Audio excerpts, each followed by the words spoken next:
Welcome to the topic, firefighters with an increased susceptibility to cancer risk. Now, firefighting is synonymous with operating in environments known as immediately dangerous to life and health, or IDLH. These environments include extreme heat, well over 1,000 degrees Fahrenheit, extreme cold, well below freezing, oxygen deficient confined spaces, hazardous materials scenes, and building collapse situations. To mitigate this known hazardous environment and allow firefighters to operate in such an environment, they're required to wear personal protective equipment and an SCBA. Now, SCBA stands for self-contained breathing apparatus, and that's the scuba type tank that we wear on our back. And actually, I have examples of both. SCBA. Turnout. These two items allow us to operate in the majority of environments that we're called to operate in, but do not do so as effectively as research is showing.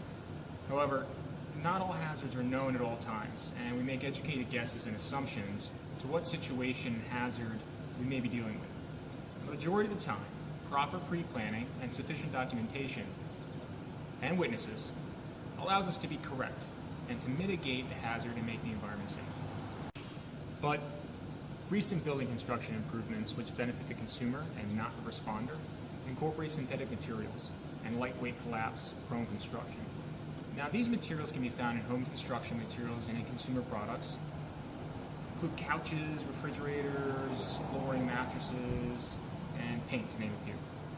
Now, Landrigan writes in 2010 for the National Agency for Cancer Research, thermochemical decomposition of organic and inorganic materials such as the synthetic plastics, petroleum products, chemicals, and metal alloys found in modern building construction materials, furniture, and buildings is believed to yield potentially thousands of toxic combustion products.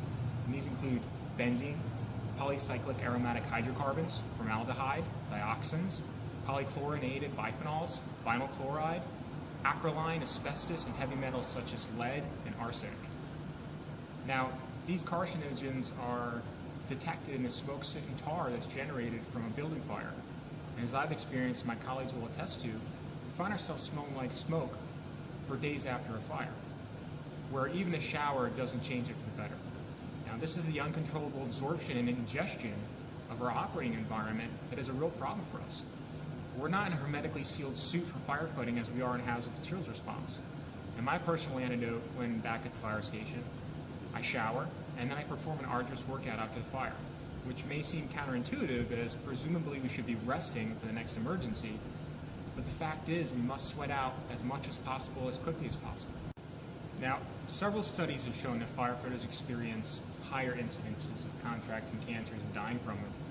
And the International Agency for Research on Cancer published several, including Daniels in 2014-2015, Kukala in 2014, Zyg Owens 2011, Ma in 2006, and Lemasters in 2006.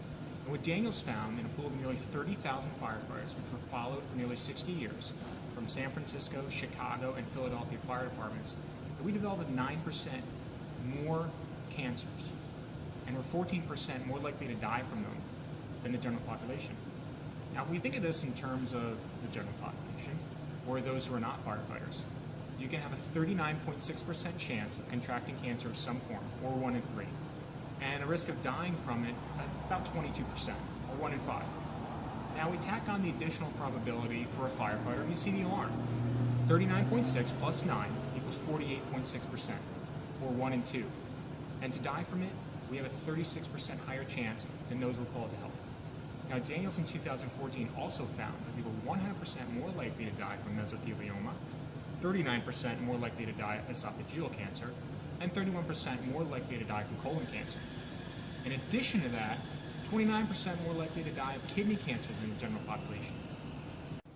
Another rising risk for cancer incidents that researchers are finding with firefighters involve our circadian clock genes, where Wood in 2009 stated that firefighters experience disruption in sleep-wake cycles through working rotating or extended shifts.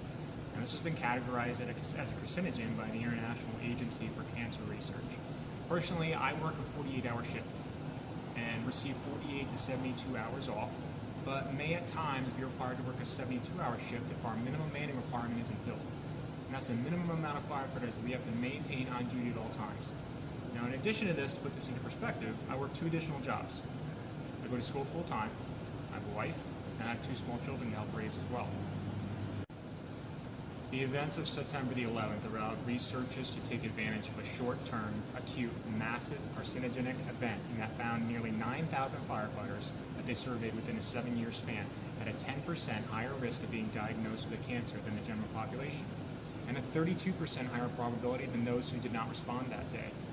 These studies confirm that the relationship between cancer and firefighting is real and it's not going away. The increased risk of firefighters being diagnosed with cancer of any form, which is 48.6%, or 1 out of every 2 firefighters will be diagnosed with cancer. And this means that 2 of the guys that are sitting next to me on this 4-person ladder truck will have cancer due to our job. And additionally, we have a 36% higher chance of dying from it. That's a near probability of those 2 men on my crew right now who break bread with me, and I go to their kids' birthday parties, have a 1 in 3 chance of dying from it. Now, it would seem we have the cards stacked against us, but that's the job. And while we continue to respond, we are developing ways to reduce our incidence to contract carcinogens. Now, while we cannot prevent it wholly, we can respond to it after the fact and reduce its effects. And recently we've begun regularly washing our personal protective equipment after every fire. We purchased a steam room to sweat the soot out, as I do with my workouts after the fact, and we eat healthier than our predecessors. And hopefully these initiatives will reduce our chances and curb the tide in our favor.